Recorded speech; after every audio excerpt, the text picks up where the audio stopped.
بسم اللہ الرحمن الرحیم۔ السلام علیکم معزز طلباء کرام، آپ سب کیسے ہیں؟ آج ہم نور الانوار کے سبق نمبر 25 کو پڑھیں گے اور آج کے سبق کا عنوان ہے تقسیم ثانی کا بیان۔ آج کی ہماری عبارت والثانی فی وجوہ البیان بذالک النظم سے شروع ہوتی ہے۔ آئیے سب سے پہلے عبارت پڑھ کے ترجمہ کرتے ہیں، اس کے بعد باقاعدہ سبق کی وضاحت کی طرف بڑھتے ہیں۔ مصنف علیہ رحمہ لکھتے ہیں والثانی فی وجوہ البیان بذالک النظم، دوسری تقسیم اسی نظم کی بیان کی اقسام میں ہے۔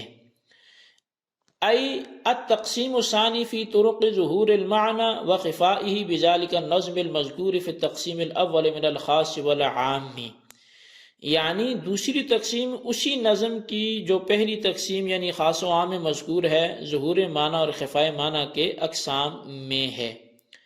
ای کیف یظہر المعنی من النظم مسوقا او غیر مسوق محتملا للتعویل او لا، وکیف یخفى المعنی من اللفظ خفاء سہلا او کاملا، یعنی معنی نظم سے حالت سیاق میں یا غیر سیاق میں کس طرح ظاہر ہوتے ہیں، تعویل کا احتمال رکھتے ہوئے یا تعویل کا احتمال نہ رکھتے ہوئے، اور معنی نظم سے کس طرح پوشیدہ ہوگا، تھوڑا سا یا پورے طور پر۔ وہی اربعۃ ایضا، اور یہ بھی چار قسمیں ہیں، الظاہر والنص والمفسر والمحکم، ظاہر، نص اور مفسر اور محکم۔ لأنہ ان ظہر معناہ فإما ان يحتمل التعویل او لا، اس لیے کہ اگر اس کا معنی ظاہر ہوا تو یا تو وہ تعویل کا احتمال رکھے گا یا نہیں رکھے گا۔ فإن احتملہ فإن كان ظہور معناہ بمجرد الصیغۃ فهو ظاہر، اگر وہ اس کا احتمال رکھے تو اگر اس کے معنی کا ظہور صرف صیغے سے ہوگا تو وہ ظاہر ہے، وإلا فهو النص، ورنہ وہ نص ہے۔ وإن لم يحتمل، اگر وہ صیغے کا احتمال نہ رکھے، فإن قبل النسخ فهو المفسر، تو اگر وہ نسخ کو قبول کرے تو وہ مفسر ہے، وإلا فهو المحکم، ورنہ پھر وہ محکم ہے۔ فهذه الأقسام كلها بعضها أولى من بعض، یہ ساری کی ساری قسمیں بعض سے زیادہ قریب ہیں۔ فيوجد ذو الأدنى في الأعلى، پس ادنا اعلیٰ میں پایا جا سکتا ہے، ولا تباین بینہما، اور ان کے درمیان کوئی مباینت نہیں ہے۔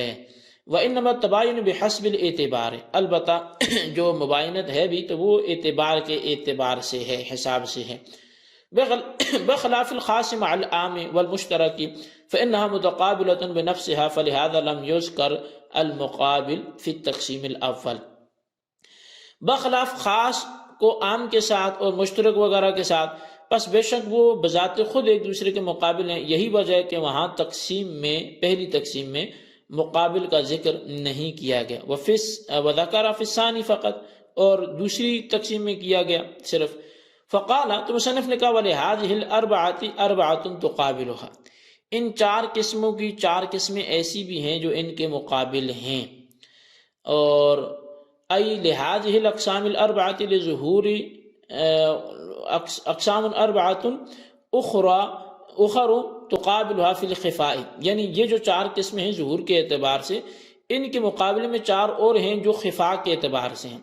فکما ان فی الاول بعض اولى من بعض فی الظہور كذلك فی المقابل بعض اولى من بعض فی الخفاء، جیسا کہ پہلی صورت میں بعض کے زیادہ ظہور میں قریب ہیں اور اولا ہیں، بہتر ہیں، اور یہاں دوسری میں جو مقابل ہیں وہاں بعض سے زیادہ خفا میں وہ اولا ہیں۔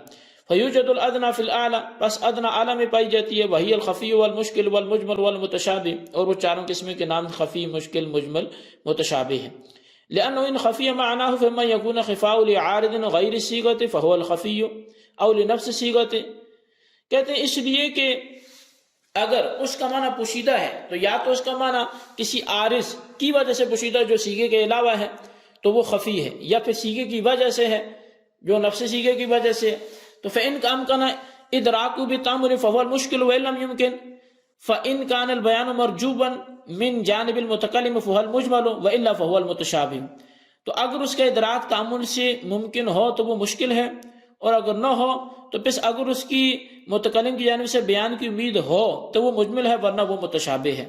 وهذا التقسیم وقد التقسیم الرابع يتعلق بالکلام کما ان تقسیم الاول والثالث يتعلق بالکلمۃ کما هو ظاہر. یہ اور جو ایسی تقسیم رابع یہ کلام سے متعلق ہوتی ہے، جیسا کہ تقسیم اول اور تقسیم ثالث جو ہے یہ کلمے سے متعلق ہوتی ہے، اور اسی طرح جیسا کہ ظاہر بھی ہے. جی طلبہ کرام، یہ ہمارے آج کی عبارت اور اس کا ترجمہ تھا. اب آئیے سبق کی وضاحت کی طرف بڑھتے ہیں. مصنف نے فرمایا کہ نظم کی دوسری تقسیم ظہور معنی کے اعتبار سے ہے، یعنی لفظ کے معنی ظاہر ہیں یا پوشیدہ. اگر ظاہر ہیں تو حالت سیاق میں یا غیر سیاق میں، تعویل و تخصیص کا احتمال رکھتے ہوئے یا بغیر اس کے احتمال کے. اور اگر معنی پوشیدہ ہیں تو کس طرح کی پوشیدگی ہے، تھوڑی سی ہے یا کامل درجہ کی ہے. بہرحال ظہور معنی کے اعتبار سے لفظ کی 4 قسمیں ہیں: ظاہر، ناس، مفسر اور محکم. ان چاروں کے درمیان وجہ حاصل یہ ہوگی کہ اگر لفظ کے معنی ظاہر ہوں تو 2 حال سے خالی نہیں ہوگا. یا تو وہ تعویل و تخصیص کا احتمال رکھیں گے یا تعویل و تخصیص کا احتمال نہیں رکھیں گے. اگر تو تعویل و تخصیص کا احتمال رکھتے ہوں تو پھر 2 حال سے خالی نہیں، کیونکہ معنی کا ظہور یا تو فقط صیغہ سے ہو جائے گا، جیسے یا تو فقط صیغہ سے ہو جائے گا، یا فقط صیغہ سے اس کا ظہور نہ ہوگا بلکہ لفظ اس کو بیان کرنے کے لیے لایا گیا ہوگا. اگر معنی کا ظہور فقط صیغہ سے ہو جاتا ہے تو یہ ظاہر ہے، اور اگر فقط صیغہ سے نہیں ہوتا تو یہ نص ہے.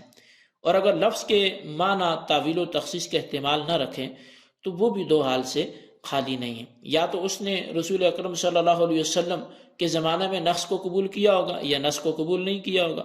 اگر قبول کیا ہے تو اس کو مفسر کہیں گے، اگر نہیں کیا تو اس کو محکم کہیں گے. پھر نص کو قبول نہ کرنا کبھی تو اس لیے ہوتا ہے کہ عقلاً اس میں تبدیلی کا احتمال نہیں ہوتا، جیسے وہ آیات جو اللہ کے وجود اور اس کی وحدانیت پر دلالت کرتی ہیں. اور کبھی رسول اللہ صلی اللہ علیہ وسلم کی وفات کی وجہ سے وحی کے منقطع ہونے سے ہوتا ہے. اول کو محکم لعینی اور ثانی کو محکم لغیری ہی کہتے ہیں. اب صاحب نور الانوار کہتے ہیں کہ ان چاروں قسموں کے درمیان حقیقی تباین نہیں ہے بلکہ اعتباری تباین ہے. اس کے برخلاف تقسیم اول کے اقسام کے ان میں حقیقی تباین موجود ہے، یعنی ظاہر، نص وغیرہ میں اعتباری تباین اس طور پر ہے کہ ظاہر میں عدم سوق کلام یعنی کلام کا نہ چلایا جانا معتبر ہے، اور نص میں سوقی کلام جو ہے یہ معتبر ہے. مفسر میں قبول نص کا اعتبار ہے اور محکم میں عدم قبول نص کا اعتبار ہے. اور حقیقی تباین اس لیے موجود نہیں ہے کہ محکم ظہور میں مفسر سے اقوی اور اولا ہے، اور مفسر نص سے اقوی اور نص ظاہر سے اقوی. چنانچہ ظاہر نص میں موجود ہوگا اور نص مفسر میں موجود ہوگا اور مفسر محکم میں موجود ہوگا. اور جب 2 قسمیں جمع ہو جائیں تو ان میں حقیقی تباین نہیں ہوتا. بس کیونکہ تقسیم اول کے اقسام خاص، عام وغیرہ میں حقیقی تباین اور تقابل موجود ہے، اس لیے مصنف نے ان کے مقابلوں کا ذکر نہیں کیا. اور تقسیم ثانی کے اقسام میں چونکہ حقیقی تباین اور تقابل نہیں پایا جاتا، اس لیے ان کے مقابل قسموں کا بھی ذکر فرمایا. چنانچہ آپ نے فرمایا کہ ظہور کے اعتبار سے نظم کی مذکورہ 4 قسموں کے لیے 4 قسمیں اور ہیں جو خفا میں ان کے مقابل ہیں. بس جس طرح اول میں ظہور کے اعتبار سے بعض سے اقوی اور اولا ہیں، اسی طرح ان کے مقابل قسموں میں بھی خفا کے اعتبار سے بعض سے اقوی اور اولا ہیں. اور وہ 4 قسمیں یہ ہیں: خفی، مشکل، مجمل، متشابہ. ان کے درمیان وجہ حاصل یہ ہوگی کہ اگر لفظ کے معنی خفی ہوں تو اس کی 2 صورتیں ہیں: اس کا خفا نفس صیغہ کی وجہ سے ہوگا یا صیغہ کے علاوہ کسی عارض کی وجہ سے ہوگا. اگر اس کا خفا کسی عارض کی وجہ سے ہے تو وہ خفی ہے، اور اگر نفس صیغہ کی وجہ سے خفا ہے تو پھر اس کی 2 صورتیں ہیں، کیونکہ سیاق و سباق میں تعامل کرنے سے اس کا ادراک ممکن ہوگا یا اس کا ادراک ممکن نہیں ہوگا. اگر اس کا ادراک ممکن ہے تو وہ مشکل ہے، اور اگر اس کا ادراک ممکن نہیں ہے تو بھی اس کی 2 صورتیں ہیں: یا تو متکلم کی جانب سے اس کی صراحت کی توقع ہے یا متکلم کی جانب سے صراحت کی توقع نہیں ہے. اگر توقع ہے تو اس کو مجمل کہیں گے، اگر نہیں ہے تو اس کو متشابہ کہیں گے. شارح فرماتے ہیں کہ تقسیم ثانی اور تقسیم رابع دونوں کلام سے تعلق رکھتی ہیں، جس طرح تقسیم اول اور تقسیم ثالث بظاہر کلمہ سے تعلق رکھتی ہیں. تقسیم ثانی اور رابع کلام سے اس لیے تعلق رکھتی ہیں کہ تقسیم ثانی مراد کو ظاہر کرنے کے اعتبار سے ہے اور تقسیم رابع مراد کو ثابت کرنے کے اعتبار سے ہے.